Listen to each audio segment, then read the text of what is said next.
makan siang ya gratis adalah wujud daripada tanggung jawab pemerintah. Ya, sebetulnya sudah banyak program sekarang, ada kartu anak sehat, kartu Indonesia Pintar, tapi sekarang kita mau langsung ke akar masalah. Seluruh anak-anak kita harus dapat gizi yang baik supaya dia mampu untuk makan siang gratis. Di mana? Di jalan-jalan. Antrian masih panjang dan itu menghina orang itu. Yang diperlukan adalah pendidikan gratis supaya IQ bertambah. Yang diperlukan adalah kesehatan gratis. Jangan pakai BPJS yang macam ada sifat asuransi di situ. Itu semuanya tugas negara. Dengan cara itu orang dihargai, human dignity-nya, harkatnya.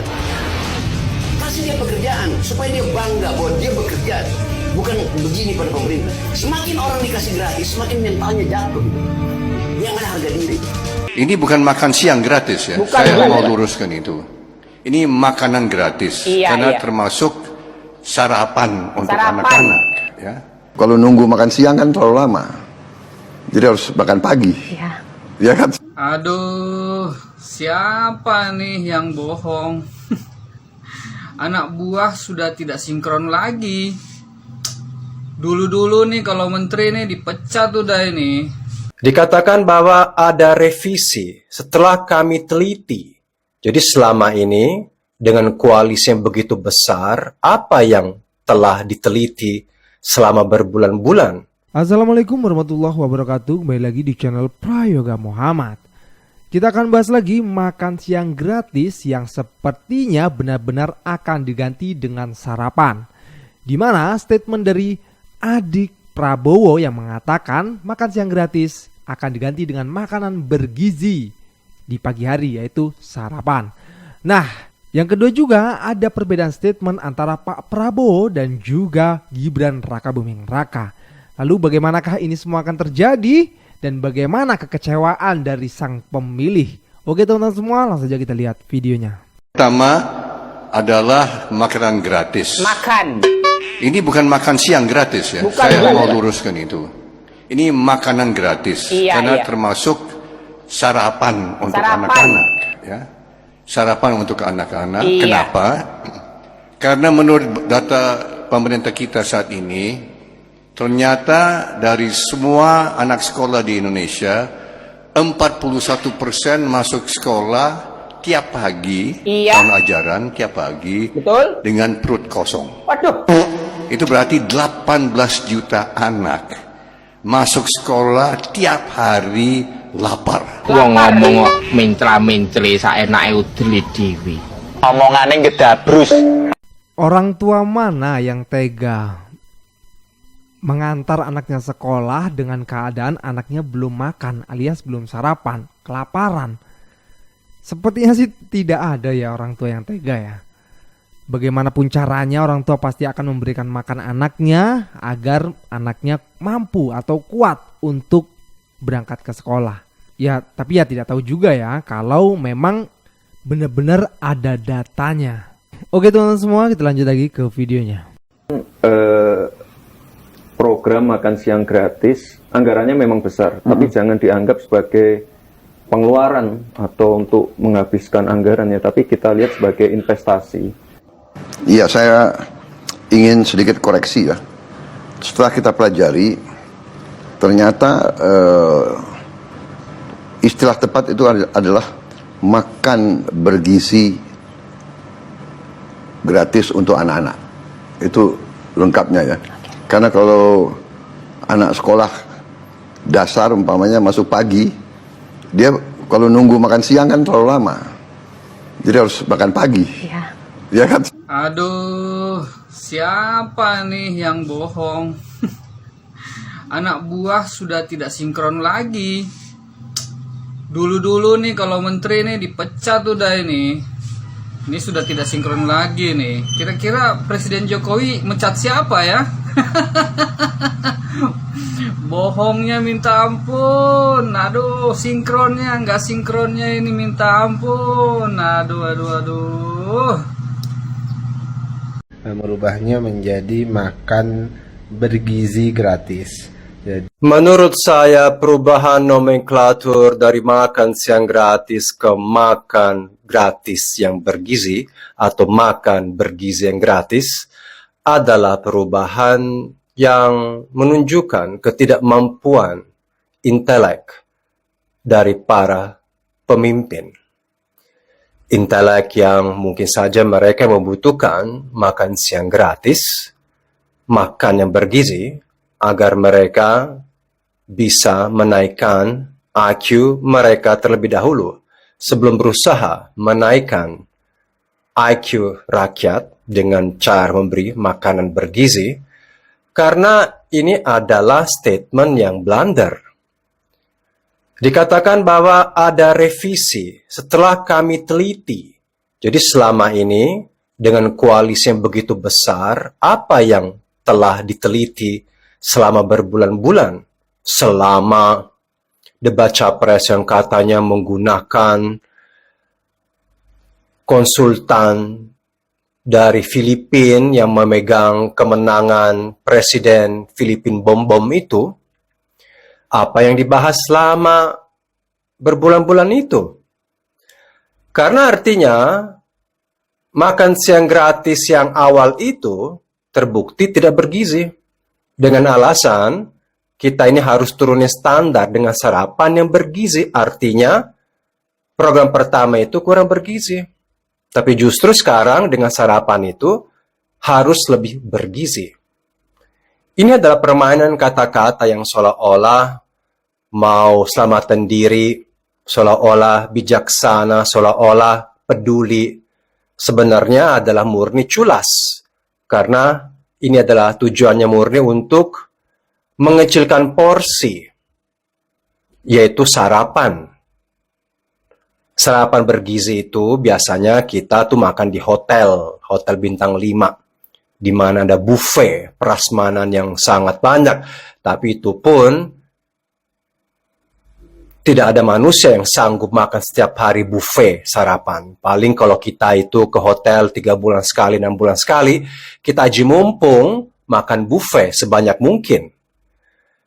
Jadi ini adalah perubahan yang sangat tidak ada faedahnya, hanya menunjukkan bahwa ada kelicikan, dan terutama ini adalah sindiran kepada rakyat. Adalah ejekan kepada rakyat. Bahwa sebenarnya kalian ini semua ini bodoh.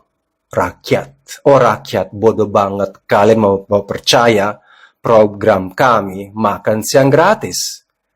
Saya merasa tersinggung dan sangat kecewa sebagai warga negara Indonesia. Saya merasa dibodohi. Karena saya tahu bahwa makan siang sama sarapan itu beda. Tapi mereka menambahkan kata bergizi seolah-olah peduli. Padahal itu cuma hanya mengecilkan porsi kecil, mungkin lemper atau lontong atau bubur ayam, karena mereka tahu duitnya itu tidak ada. Jadi terpaksa porsi makan itu harus diperkecil. Dengan alasan bahwa anak-anak itu masuk sekolah pagi-pagi dan pulang jam 11 siang. Jadi bagaimana? Mereka nggak sempat dapat makan siang. Masuk akal juga ya apa yang dikatakan oleh Bang Bule ini. Nah videonya nggak full ya, gue lihat ya. Kalian bisa langsung ke channelnya beliau di TikTok saja ya. Nah teman-teman semua, apakah benar ini hanya ingin mengecilkan porsi saja? Karena beda jauh loh antara sarapan dengan makan siang. Itu beda banget. Sarapan itu apa adanya pun bisa gitu. Beda dengan makan siang nih yang memang hasrat makan kita penuh gitu loh. Dan memang benar anggaran untuk makan gratis ini sangat besar sekali. 400 triliun per tahun. Bayangin coba. Uang segitu mau ngambil dari mana lagi? Sementara APBN kan sudah terbatas gitu dari untuk banyak macam lah untuk infrastruktur, kesehatan, pendidikan, dan lain sebagainya. Belum IKN. Aduh, jadi apapun itu bentuknya tetap mentoknya di APBN ya kan. Jadi bingung juga kan. Akhirnya lah menemukan ide untuk merubah makan siang gratis menjadi sarapan. Oke teman-teman semua, kita lanjut lagi ke videonya. Buat anak-anak pejabat, stoplah pamer harta orang tua kalau ujung-ujungnya ketangkep KPK. Percuma orang tua lo kaya kalau pakai baju orange. Udah kayak bungkus nutrisari. Di sosmed, pamer-pamer pacaran di mobil. Iya, gue tahu mobil lu Rubicon. Coba mobil lu Kijang Doyok. Hah? Mau lu pacaran berasa syuting film Dono? Mending lu kasih tahu aja bapak lu, kurang-kurangin bawa mobil pakai strobo, tatot. Gue tahu lu buru-buru, cuman jangan ganggu orang di jalan juga. Lagian kalau buru-buru mah jangan naik mobil, minta gendong Sonic. Enggak, maksud gue lo kalau dapat privilege jadi anak pejabat manfaatin yang bener, banyak belajar, cari relasi gitu. Jangan asal-asalan, yang mentang-mentang baru masuk 2 hari langsung jadi ketum, itu baru jadi walkot langsung jadi wapres. Emang lo anak siapa? Anak presiden? Hah? Iya tuh. Itu berarti kampus-kampus negeri yang nanti memberikan biaya kuliah yang tinggi kepada mereka yang lulus ujian negara itu ya, SPMB kalau zaman saya. Akan Bapak pantaukah nanti ketika menjadi presiden? Jelas dong. Oke. Orang saya dipilih rakyat untuk menjaga kekayaan rakyat kan, dan menjamin bahwa kekayaan rakyat, kekayaan bangsa bisa dinikmati, dimanfaatkan oleh sebesar-besarnya oleh rakyat kita. Nah, mantap ini Pak Prabowo. Kita tunggu ya dilantiknya Pak Prabowo. Akankah ada perubahan di situ? Bagaimana rakyat bisa menikmati hasil kekayaan negeri sendiri? Kita tunggu saja. Oke, kita lanjut lagi ke videonya. Cerdaskan kehidupan bangsa artinya setiap orang berhak untuk memperoleh pendidikan gratis. Negara cari dari manapun, karena itu ditugaskan kok. Kalau Jokowi bilang, ya waktu debat kan saya nggak bilang menaikkan IQ nasional. Anda nggak perlu bilang, Anda diwajibkan oleh konstitusi. Cerdaskan kehidupan bangsa artinya naikkan IQ nasional. IQ nasional kita sekarang tinggal 78, sedikit di atas simpanse. Itu poinnya di situ kan. Stunting kita 25%, Jokowi hanya akui. Pak Jokowi bilang, kami gagal untuk memperoleh penurunan stunting yang kami pasang 14%. Buat nurunin 14% dia nggak mampu. Lalu dia bilang dia gagal, maka kami revisi. Loh, Anda yang harusnya pastikan bahwa kalau Anda tidak mampu, Anda turun. Hanya nih, ini nggak tahu settingan atau emang kebetulan gitu ya. UKT naik, ya kita tahu semua UKT naik. Cuman untuk prodi kebidanan naiknya tuh drastis banget, melonjak. Beneran, tinggi banget, apa sengaja gitu. Ini ada kesinambungannya nih sama program pemerintah. Lu bayangin kalau kebidanan UKT-nya melonjak segitu banyaknya, otomatis orang yang minat untuk masuk kebidanan itu mengurang. Boleh nggak nih gue berasumsi kayak begini? Gimana, kebidanan aja UKT-nya segitu, gila lagi kedokteran. Pasti bakal lebih tinggi, coy. Mahal, bener nggak? Jadi potensi orang-orang yang mau jadi dokter pasti bakal berkurang. Gilanya, Menkes kita bakal datangkan dokter-dokter asing.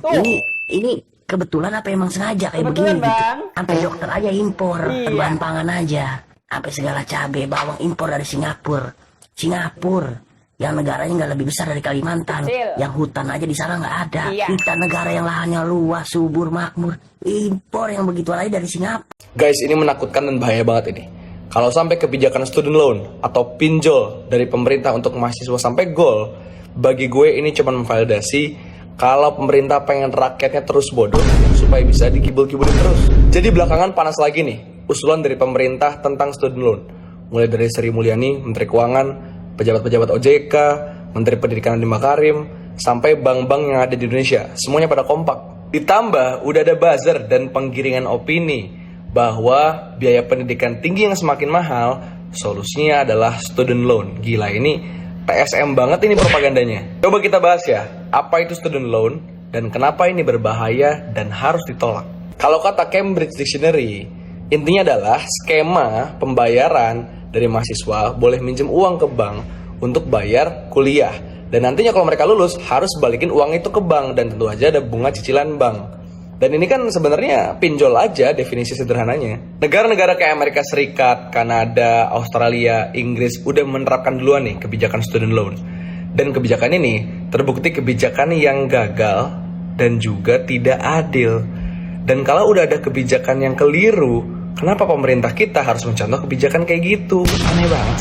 Jadi cerita tentang alumni sana yang gagal bayar, terlilit hutang, susah beli rumah, susah berkeluarga, bahkan sampai depresi, itu bisa aja terjadi di mayoritas pemuda Indonesia kelak kalau student loan sampai terjadi. Di luar itu, kenapa perlu kita tolak student loan? Nomor satu adalah menihilkan peran negara. APBN kita untuk pendidikan itu 665 triliun bos. Dengan dana sebanyak itu, pemerintah masih pelit sama rakyatnya sendiri soal pendidikan, buset deh. Mending bubarin aja itu pemerintah dan negara. 2, menambah beban untuk orang tua dan juga siswa. Student loan hanya akan menjadi spiral pembiayaan yang tidak berujung. Lo gak akan pernah bisa jadi kaya. Karena selama lo hidup dan kerja, nantinya lo cuma akan fokus ngebalikin duit kepada bank atau kepada negara. 3, kampus nantinya cuma akan melihat mahasiswa sebagai customer atau sebagai nasabah bahkan. Bukan sebagai insan intelektual yang harus dirawat daya kritisnya. Dan ini akan membuat mahasiswa kita pengen cepat-cepat lulus aja bawaannya. Karena pengen cepat-cepat bisa bayar hutang. 4, melanggengkan budaya transaksional. Ibarat zaman kolonial dulu nih teman-teman, yang orang dikuliahin cuman buat jadi pegawainya penjajah. Sama di kita juga, akan ada suatu mazhab di mana orang kuliah tuh cuman buat jadi tenaga murah dan tenaga kerja pasar bebas. Intinya kebijakan student loan adalah menyelesaikan masalah dengan menambah masalah baru. Gue tuh heran banget kenapa sih pemerintah itu pelit banget sama rakyat urusan pendidikan. Giliran buat proyek-proyek oligarki, sure. Giliran buat IKN, sure. Artinya kan kelihatan kayak pemerintah tuh pengen melanggengkan kebodohan yang ada di masyarakat. Udah gitu statement pemerintah juga menurut gue nilai empatik banget gitu loh. Bilang kalau misalnya UKT itu naik cuman buat maba, emang ntar maba gak jadi mahasiswa lama gitu. Udah gitu bilang pendidikan tinggi itu adalah kebutuhan tersier. Aduh bos, yang tersier itu bikin rumah-rumah mewah buat pejabat di IKN sana itu tersier. Bukannya buat kuliahin anak bangsa, gimana sih? Ah capek gue. Jogetnya kita joget. Yang dengerin aja sampai emosi bang. Tahu dah. Oke teman-teman semua, jangan lupa untuk berikan komentar kritikan kalian bawah ini. Jangan lupa juga untuk like, subscribe channel ini. Sekian dari gue, Prayoga Muhammad. Wassalamualaikum warahmatullahi wabarakatuh.